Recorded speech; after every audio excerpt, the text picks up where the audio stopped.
students, welcome to my YouTube channel Ahmed's tutorial. So finally আমি আলোচনা কৰিবলৈ ওলাইছো ক্লাস 10 ৰ এক্সাৰসাইজ 1.1 ৰ বিষয়ে। সো আশা কৰিছো তোমালোকে ভিডিওটো একেলগে চাব বুলি। My dear students, আজি আমি আলোচনা কৰিম এক্সাৰসাইজ 1.1 ৰ 2 3 4 এই তিনিটা সোৱা। Question number 2 কি দিয়া আছে দেখুৱা যে যিকোনো যোগাত্মক অযুগ্ম অখণ্ড সংখ্যাই 6 কিউব প্লাস 1 6 কিউব প্লাস 3 বা 6 কিউব প্লাস 5 আহিল যত কিউ এটা কি হয় কোনোবা অখণ্ড সংখ্যা হয়। তোমালোকে কোশ্চেনটো চাই তোমালোকে ভয় নাখাবা, কোশ্চেনটো তোমালোকে বুজাৰ চেষ্টা কৰিবা, তেতিয়া হলে একো ভেজাল নহয়, বুজি পাবা তুমি। যোগাত্মক অখণ্ড সংখ্যা হল 0 1 2 3 4 5 6 এনেকৈ ধনাত্মক কেইটা। তাৰে ভিতৰত তোমাক কৈছে অযুগ্ম মানে 1 3 5 7 9 এইবিলাকে হ'ব। এই সংখ্যাবোৰ কি হয় 6 cube plus 1 6 cube plus 3 6 cube plus 5 আর এই হয় বুলি কৈছে। ইয়াত তুমি লক্ষ্য কৰিলে দেখা পাবা, ভালদৰে লক্ষ্য কৰিলে দেখা পাবা যে এটো হয় কি এইখিনিক আমি কি বুলি ধৰিব পাৰো, এ বুলি ধৰিব পাৰো। এইখিনি ধৰা হল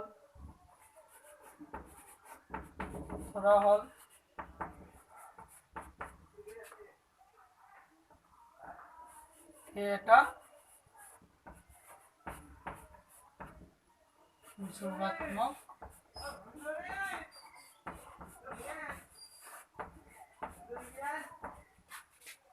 অখণ্ড সংখ্যা।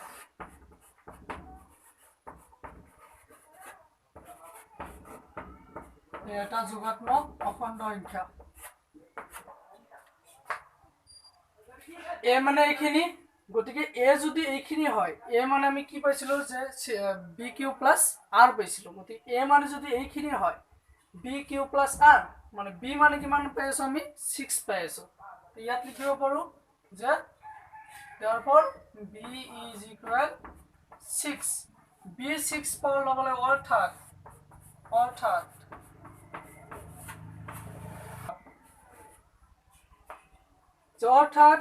আর কি হয় লেস দেন ইকুয়াল 0 আর গ্রেটার দেন ইজ ইকুয়াল 6 হয়। কিয় হয় যে সহজৰ তোমালোকৰ সহজৰ কাৰণে মই কৈছো সব যে যিকোনো এটা সংখ্যা 7 বা 2 এনেকুৱা তুমি হৰণ কৰিব গলে তোমাৰ কি হয় যে দুইটি যিকোনো সংখ্যাক তুমি হৰণ কৰিলে তুমি ভাগশেষ কি পাবা, ভাগশেষ সদায় 1 পাবা বা 0 পাবা। ইয়াত বেছিটো নোপোৱা, অৰ্থাৎ আমাৰ ভাজকতকৈ ভাগশেষ কি হয় সৰু হয়। ঠিক এনেকৈ এটো হল আমাৰ ভাজক। ভাজকটো যদি 6 হয় ভাগশেষ বিলাক কি হ'ব 6তকৈ সৰু হ'ব আৰু 0 সমান হ'ব। আমি ক'ব পাৰো যে ইয়াৰ পৰা আমি ক'ব পাৰো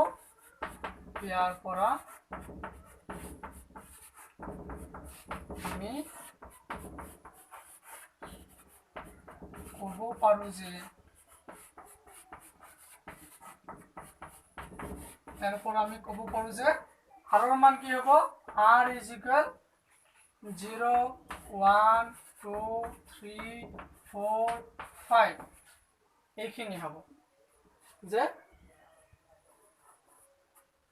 আৰৰ মান হ'ব 6তকৈ সৰু, মানে ভাগশেষটো হ'ব 6তকৈ সৰু, ভাজকতকৈ সৰু।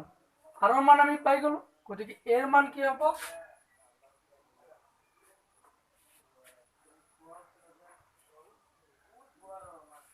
অৰ্থাৎ এ হ'ব পাৰে কি অৰ্থাৎ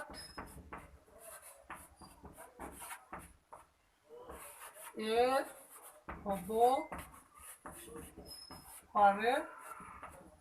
হ'ব পাৰে কি হ'ব পাৰে এ 6 কিউ প্লাস 0 মানে 6 কিউ লিখিব পাৰো আমি, আৰু 6 কিউ প্লাস 1 আৰু 6 Q plus 2 6 Q plus 3 6 Q plus 4 আৰু 6 কিউ প্লাস 5 এইকেইটা হ'ব পাৰে আমাৰ এৰ মান। কিন্তু ইয়াতে তুমি ভালদৰে লক্ষ্য কৰিলে দেখা পাবা যে 6 কিউ যেটো আছে 6 কিউ ইয়াক আমি কেনেকৈ লিখিব পাৰো 2 ইনটু 3 কিউ। এটো আমি 2 এটা কমন লব পাৰো, 2 এটা কমন ললে 3 কিউ প্লাস 1 হ'ব। এটো 2 কমন লব পাৰো, অৰ্থাৎ 2 এৰে বিভাজ্য যিকেইটা সংখ্যা আছে সেইকেইটা কি হ'ব যুগ্ম সংখ্যা হ'ব। ইয়াত তোমাক যুগ্ম সংখ্যাটো লিখিব দিয়া নাই, তোমাক সুধিছে অযুগ্ম অখণ্ড সংখ্যা। অযুগ্ম হওয়া মানে কি, যিকেইটা দুইৰে বিভাজ্য নহয়। যে কিন্তু এ দুইৰে বিভাজ্য অখণ্ড সংখ্যাবোৰ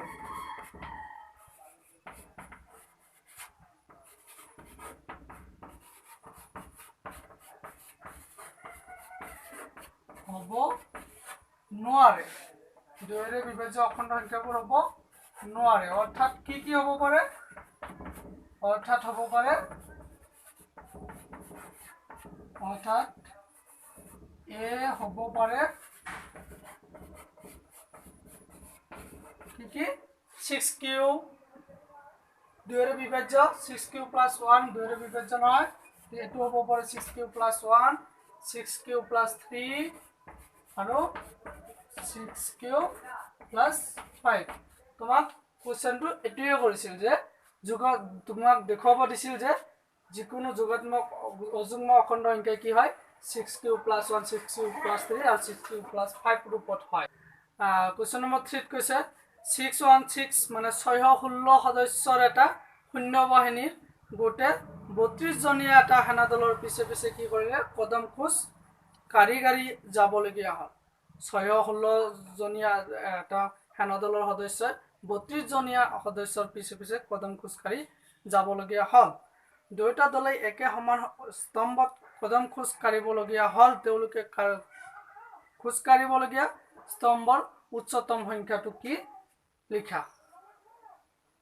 কি হৈছে স্তম্ভৰ উচ্চতম সংখ্যাটো কি?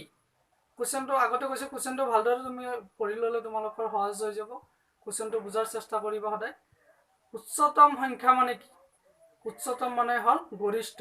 গৰিষ্ঠ সাধাৰণ উৎপাদক প্লাস গসাউ। গসাউ ওলাই ললে হৈ যাব তোমাৰ।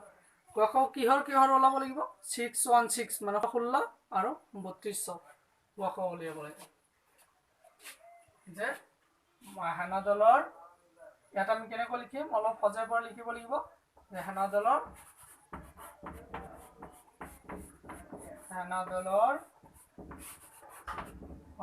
মুঠ সদস্য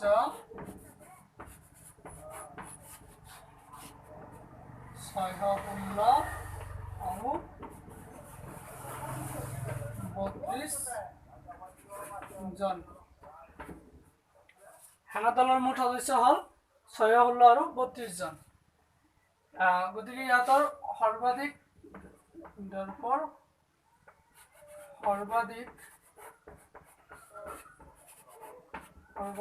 স্তম্ভৰ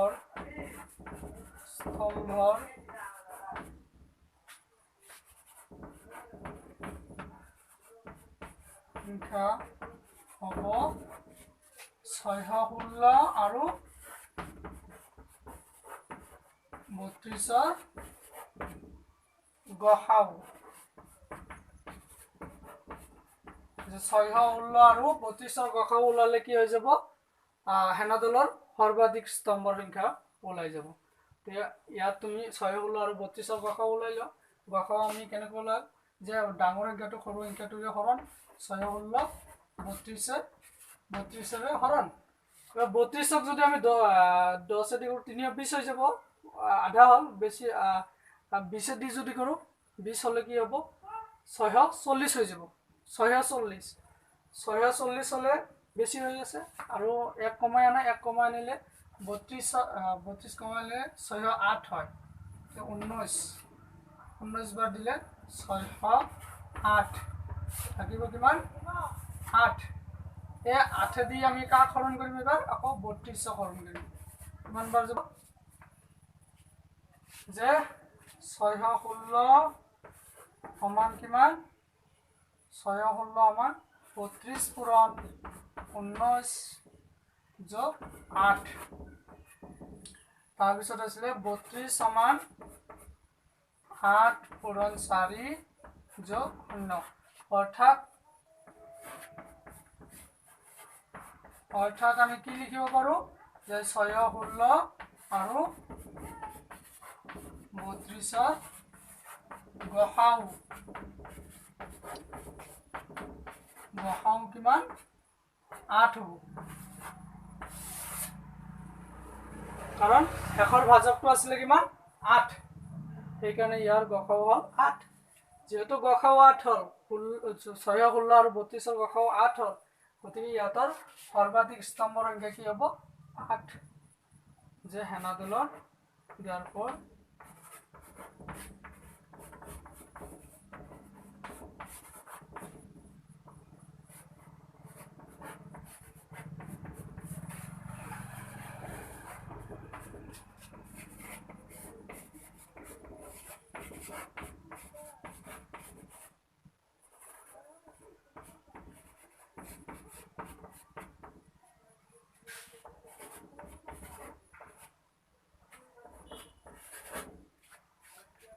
therefore হেনাদলৰ সৰ্বাধিক স্তম্ভৰ সংখ্যা হ'ব 8 4 নম্বৰ কোৱেশ্চনটো তোমাক কৈছে ইউক্লিডৰ বিভাজন প্ৰমেয়কে ব্যৱহাৰ কৰি দেখুওৱা যে যিকোনো যোগাত্মক অখণ্ড সংখ্যাৰ বৰ্গই হয় 3m 3m + 1 আৰু য'ত m এটা কি হয় কোনোবা অখণ্ড সংখ্যা যিকোনো অখণ্ড সংখ্যাৰ যোগাত্মক অখণ্ড সংখ্যা কি হয় 3m 3m + 1 হয় বুলি দেখুৱাব লাগে গতিকে এই আগৰ দৰে আমি 1 নম্বৰ কোৱেশ্চনটো দৰে আমি লিখিম যে ধৰা হল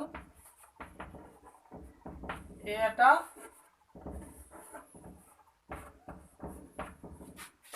যোগাত্মক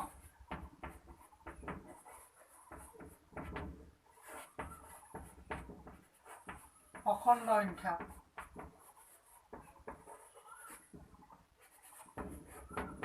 এটা যিকোনো যোগাত্মক অখণ্ড সংখ্যা বুলি ধৰি ললো এতিয়া ইয়াৰ পৰা লক্ষ্য কৰিলে দেখা পাবা b মান আমি ইয়াৰ পৰাই পাম যে b therefore b কিমান 3 অৰ্থাৎ b পাই গলো b পোৱাৰ লগে লগে আমি r ৰ মান পাম কাৰণ ভাজক পালে আমি ভাগে পাই যাওঁ ভাজ্য নিদিলেও কথা নাই ভাজক থাকিলে আমি ভাগেটো লিখিব পাৰো গতিকে ভাজক দিয়া আছে 3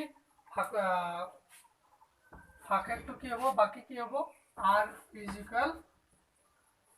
0 1 2 মানে 3 কৈ সৰু 0 1 2 এইকেইটা হ'ব অৰ্থাৎ এৰ মান কি হ'ব a আমি কি লিখিব পাৰো যে 3m + 0 3m + 0 0 ইয়াত নিলিখিলে হ'ব আৰু কি লিখিব পাৰো 3m + 1 আৰু 3m + 2 এইখিনি আমি a পাই গলো a লিখিলো a মানে হল 3m + 1 3m + 2 কিন্তু তোমাক কোৱেশ্চনটোত কি কৈছিলে কোৱেশ্চনটোত কৈছিলে যিকোনো যোগাত্মক অখণ্ড সংখ্যাৰ বৰ্গই হয় কি হয় 3m + 1 অৰ্থাৎ বৰ্গ কৰিব লাগিব যে ইয়াক আমি বৰ্গ কৰো ধৰা 1 নম্বৰ আমি দিলো 1 number a = 3m whole square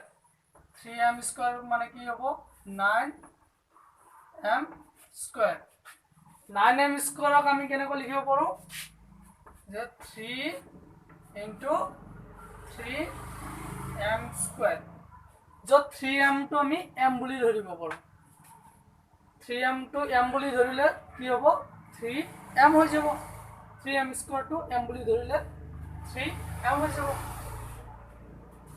কাৰণ কোৱেশ্চনটো আমাক কৈছে m যিকোনো এটা যোগাত্মক অখণ্ড সংখ্যা এইখিনি m ৰ ঠাইত তুমি যিকোনো এটা মান বহাই দিয়া ধৰা 1 বহাই দিলা 1 হলে কি হ'ব 3 হ'ব গতিকে এটো কি হল যোগাত্মক অখণ্ড সংখ্যা 2 বহাই দিলা 4 4 3 * 12 এটো কি হ'ব অখণ্ড সংখ্যা গতিকে এইখিনি m ৰ মান যিকোনো এটা বহাই দি তুমি এইখিনি সৰল কৰিলে কি পাবা অখণ্ড সংখ্যাই পাবা এইখিনি আমি m বুলি ধৰি লওঁ m বুলি ধৰি ললে কি হ'ব 3m য'ত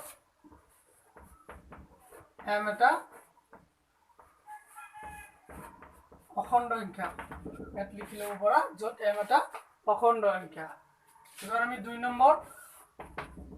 নম্বৰটো চাওঁ যে a is equal 3m plus 1 to whole square is equal a plus b whole square রূপত আছে এটো a plus b whole square উপর আমি ভাঙি দিও যে a square মানে 3m whole square মানে 9m square plus twice ab আর 2 3 গুণ 6 এক গুণ 6 6m plus b square 1 square মানে 1 এরপরে কি কমন লব পারো আমি কি কমন লব পারো যে 3 এটা কমন লও 3 into কিমান হ'ব 3m square plus twice m plus 1 এবার সব এখানে আমি m বলি ধরি লও কারণ ইয়াতে m আছে এখানে যদি আমি যে কোনো একটা মান বহাই দিও যোগাত্মক সংখ্যা বহাই দিও তেতিয়া হলে কি হৈ যাব এখানেও যোগাত্মক সংখ্যা হ'ব অর্থাৎ আমি এখানে m বলি ধৰি লব পাৰো ধৰি ললে 3m plus 1 হ'ব আৰু 3 নম্বৰটো সব 3 নম্বৰটো বৰ্গ কৰিলে 3m plus 2 এটো বর্গ করলে কি হয় যে 3m স্কয়ার মানে a স্কয়ার মানে হবে 9m স্কয়ার প্লাস কি হবে টুয়াইস ab 2 3 গুণ 6 6 2 গুণ 12 12m প্লাস b স্কয়ার মানে 4 এরপর সো আমি 4 ক আগত ভাঙি লও 9m square plus 12m plus 3 plus 1 আমি এনেকৈ ভাঙি লব পাৰো 4 ক 3 plus 1 এৰ ৰূপে লিখিব পাৰো অৰ্থাৎ আমি এৰ পৰে কি লিখিব পাৰো কমন লওয়া 3 এটা কমন লওয়া 3 whole 3m square plus তার থেকে কিমান 4m plus 1 3 কমন লিখছো 1 থাকিল প্লাস 1 এইবার এইখানে আমি কি বলি ধরো m বলি ধরো এটা কি হবে 3m plus 1 অর্থাৎ এইখানির পর আমি কব পারো যে যে কোনো যোগাত্মক অখণ্ড সংখ্যার বর্গ হয় 3m plus 1 অর্থাৎ এটো সো 3m ইয়াটো আছে 3m plus 1 এটা আছে 3m plus 1 গতিকে আমি কি কব পারো যে কোনো অখণ্ড সংখ্যার বর্গ হয় 3m plus 1